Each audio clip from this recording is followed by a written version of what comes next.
Well, I've been chair of F&C Investment Trust for almost a year now, and I think I can safely say that I wasn't expecting the year to be the year that we've just had. I believe, however, that the Trust has weathered the year incredibly well. We've had more volatility than we had even during the great financial crisis. And Paul Niven, our manager, managed to navigate us through that very well. He held his nerve at the bottom of the markets and did reduce a little bit the gearing after markets had rallied quite a long way, I think sometime in July.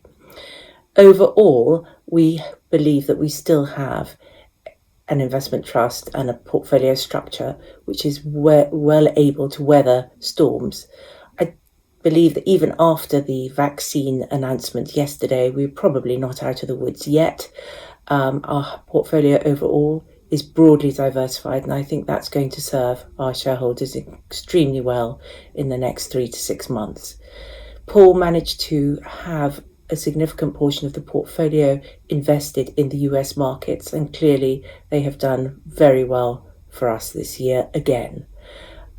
Overall, we have a very decently covered dividend, and we still fully expect to pay out an increased dividend at the end of this year, in line with what we had suggested we would be able to do at the beginning of the year. So I believe that this investment trust will, having been around for over 150 years, survive this pandemic as well.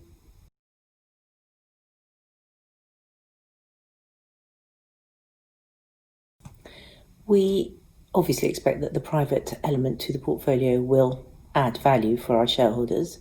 We've got quite a long experience in investing in the private markets. We started, I believe, before my time, but I think in about 2007. And over that 10-year period or so, actually slightly more now, we have been able to add value over the public markets, which is obviously the intention because the private markets are more illiquid. And clearly you don't get dividend flow on an annual basis as you do in the public markets.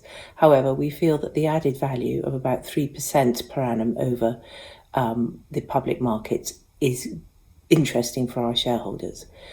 We are starting a new program shortly where we will take about 10% of the portfolio and give it to Pantheon, who will invest mainly in growth managers and in venture managers. So we expect overall that we will see some quite dynamic and interesting returns from this part of the portfolio over the next 5 to 10 years.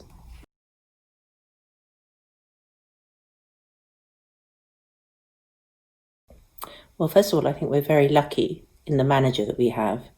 BMO GAM is well known for its ESG credentials and has been for probably more than 20 years and very strong in this field. I think that clearly there is a lot of competition now, and one of the things I'm very certain that we do not want to become is we do not want to become a greenwashing type of investment trust. I think that every investor is looking more and more at environmental, social and governance issues, and this will be a trend which continues through time.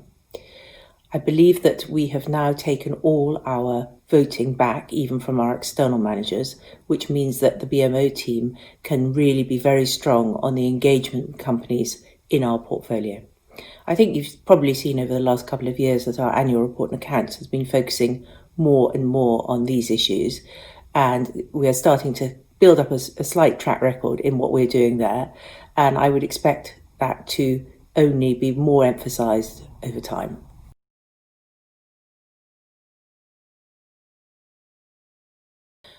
Well, we're expecting to do quite a lot of things this year, coming year.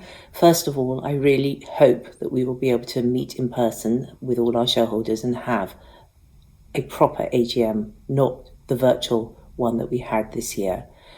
I think this year has driven us forward in some ways. It's meant that we've had to communicate more with our shareholders online. And in some ways that is a good thing, because it means hopefully we're communicating more frequently. You have more podcasts, particularly from Paul, about what's going on in the portfolio. And I think this is a very important thing which will remain regardless of if we can get back to proper interaction. I think other than that, we are doing the FCIT prize again this year, which is all part of our drive towards helping students and children in school understand much more about financial matters generally.